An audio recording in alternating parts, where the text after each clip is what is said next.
கண்டிப்பாக வர மாட்டார். ஏன்னா அவரோட பிஏவே சொல்லிட்டாங்க. நான் ஏன்டா வெக்கம் கட்ட கூவிங்களா?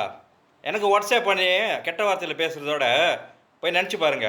நேற்று ராத்திரிக்கிற லுக்கூட்டில் போட்டானுங்க. யார்? நம்ம பைய பிள்ளைங்க தான். இதை தாண்டா சில பேர் பண்ணுறீங்க.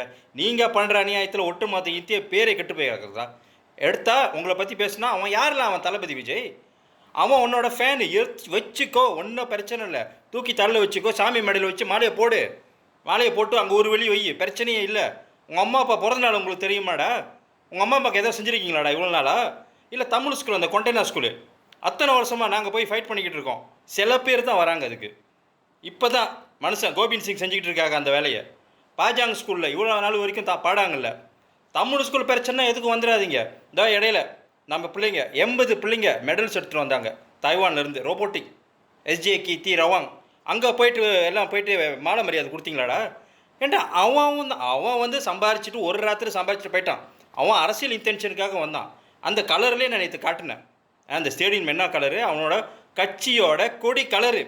ஏன் இப்போ வரைக்கும் பிடிஆர்எம் திண்டாக்கான எடுக்கல? ஆனால் எடுப்பாங்க, கண்டிப்பாக எடுப்பாங்க. திருந்துங்கடா. ஏன்டா இங்கே உங்களுக்கு வந்து தற்கூரி மாதிரி நடந்துக்காதீங்கடா. அவனை தான் செருப்பை கழட்டி அடித்தான் எனக்கு இந்தியாவில். அவன் இங்கே வந்தான். இங்கே வந்து அவனை தலை தூக்கி வச்சு ஆடுறீங்க. போயிட்டு கவர்மெண்ட் ஆஃபீஸில் எப்பயாவது ஒரு நாள் போய் நின்றுருக்கீங்களாடா?